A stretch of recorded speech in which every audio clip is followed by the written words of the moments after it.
칼빈의 기독교 강요 낭독. 잠시만요. 구독과 좋아요, 알림 설정 꼭 부탁드립니다. 자, 시작합니다. 기독교 강요 제1권 창조주 하나님에 대한 지식 제5장 하나님에 대한 지식은 우주 창조 속에서 빛이 비추어지고 그리고 우주를 계속 지배하신다. 하나님은 창조 사역에서 자신을 계시하셨다. 1에서 10까지. 1. 하나님이 스스로 명백히 모습을 드러내심으로 우리는 모든 변명을 하지 않을 수 없다. 더욱이 축복된 생활의 궁극적인 목적은 하나님을 아는 데 있다. 그러므로 하나님은 어떠한 사람도 행복에 이르는 데서 제외되지 않도록 하기 위해 인간의 마음속에 이미 말한 바 있는 종교의 씨앗을 심어 주셨을 뿐만 아니라 자기를 계시하셨으며 우주의 전 창조 속에서 매일 자신을 나타내시는 것이다. 그 결과 인간은 눈을 뜨기만 하면 하나님을 볼 수 있도록 되어 있다. 실로 하나님의 본질은 이해할 수 없는 것이어서 그 신성은 인간의 모든 지각을 훨씬 초월한다. 그러나 하나님께서는 모든 창조물 위에 영광의 명백한 표적을 새겨 놓으셨으며 그것은 너무나 뚜렷하고 분명하기 때문에 아무리 무식하고 어리석은 사람이라 해도 무지를 구실로 삼을 수 없다. 그러므로 시편 기자는 주께서 옷을 입은 같이 빛을 입으시며 라고 아주 적절하게 외쳤다. 말하자면 이 말은 우주 창조 이래 하나님께서 눈에 보이는 화려한 복장으로 자신을 보여주시기 시작하신 이후부터 우리가 언제 어디에서든지 자신의 영광의 훈장들을 볼 수 있도록 우리에게 보여주셨다는 말과 같다.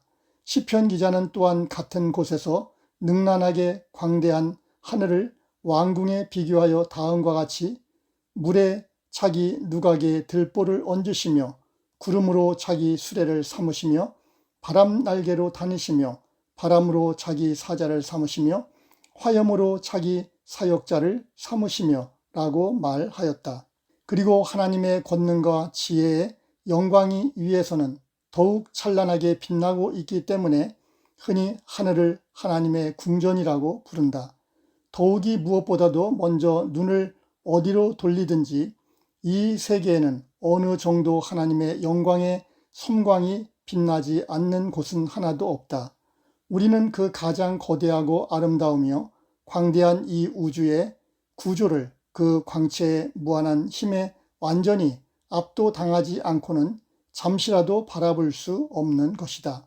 히브리서 기자는 이 세계를 보이지 않는 것들의 실상이라고 우아하게 표현하였던 이유는 정교하게 조화의 균형을 이루고 있는 이 세계야말로 일종의 거울이요, 바로 이 거울로 달리는 볼 수 없는 하나님을 똑바로 볼 수 있기 때문이다. 그리고 시편 기자가 천체에다 만민이 다 이해할 수 있는 언어를 사용한 이유는 그 천체가 너무도 명백하게 하나님을 증거해 주기 때문에 이 세상에서 가장 미련한 사람이라도 그 관찰을 피할 수 없기 때문이다. 사도 바울은 이 사실을 더욱 명백하게 밝혀 주었다. 이는 하나님을 알 만한 것이 저의 속에 보임이라. 창세로부터 그의 보이지 아니하는 것들, 곧 그의 영원하신 능력과 신성이 그 만드신 만물에 분명히 보여 알게 되나니 그러므로 저희가 핑계치 못할지니라. 2. 하나님의 지혜는 누구나 다 알고 있다. 하나님의 놀라운 지혜를 보여주는 수많은 증거는 하늘과 땅에 셀 수 없이 많다. 그것은 천문학이나 의학 또는 일체의 자연과학의 엄밀한 연구 대상으로 정해진 심오한 것들만이 아니라 가장 배우지 못하고 가장 무지한 자라도 보지 않을 수 없게 제시되어 그들의 눈을 뜨기만 하면 반드시 그것들을 목격하게 되는 것들이기도 하다. 사실 이러한 학문을 다소나마 수학한 사람들이라면 그 도움으로 하나님의 지혜의 비밀을 보다 더 깊이 통찰할 수 있다. 그러한 학문에 무식하다고 해서 하나님의 창조의 솜씨를 충분히 관찰할 수 없다든가 하나님을 마음껏 찬양할 수 없는 것은 아니다. 분명히 더 한층 나아가 별의 운행을 조사하고 그 위치를 정하여 그 간격을 측정하고 그 특성들을 기술하기 위해서는 기술과 정밀한 수고가 필요하다. 이러한 것을 연구할 때 하나님의 섭리가 한층 더 명백하게 그 자체를 보여주는 것처럼 인간의 마음도 하나님의 영광을 바라보기 위해서는 더 높은 수준에 도달해야 한다. 오로지 눈으로만 배운 일반 대중이나 가장 배우지 못한 사람이라도 하나님의 그 기술의 탁월함은 깨닫게 마련이다. 그것은 특수하면서도 질서정연한 천체의 무수한 다양성이 그 자체를 보여주고 있기 때문이다. 따라서 하나님께서 자신의 지혜를 풍부하게 보여주지 않는 사람은 이 세상에 하나도 없는 것이 분명하다. 인체의 구조에 관해서도 이와 마찬가지로 생각할 수 있다. 곧 우리가 갈래내 노련한 기술로 인체의 관절, 균형, 미, 효용 등을 조사하기 위해서는 탁월한 재간이 있어야 한다. 그러나 인체의 구조가 정묘하기 때문에 그 창조주가 당연히 놀라운 일꾼으로 판단되어야 한다는 것은 모든 사람이 인정하는 것이다. 3. 인간이 신의 지혜로우심을 최고로 증명한다. 따라서 오래전에 어떤 철학자들은 인간을 가리켜서 하나의 소우주라고 한 것은 적절한 표현이다. 왜냐하면 인간은 하나님의 권능과 자비하심과 지혜의 특별한 표본이며 우리가 그러한 것들에 대하여 관심을 가지는 것에 대하여 실증만 느끼지 않는다면 우리의 마음을 사로잡기에 충분한 경이로움을 그 안에 지니고 있기 때문이다. 그러므로 바울은 사람으로 하나님을 혹 더듬어 찾아 발견하게 하려 하심이로되 라고 말하고 곧 이어서 그는 우리 각 사람에게서 멀리 떠나 계시하지 아니하도다 라고 첨가하였다. 왜냐하면 그것은 각 사람이 자신을 깨우쳐주는 하늘나라의 은혜를 내적으로 지각하기 때문이다.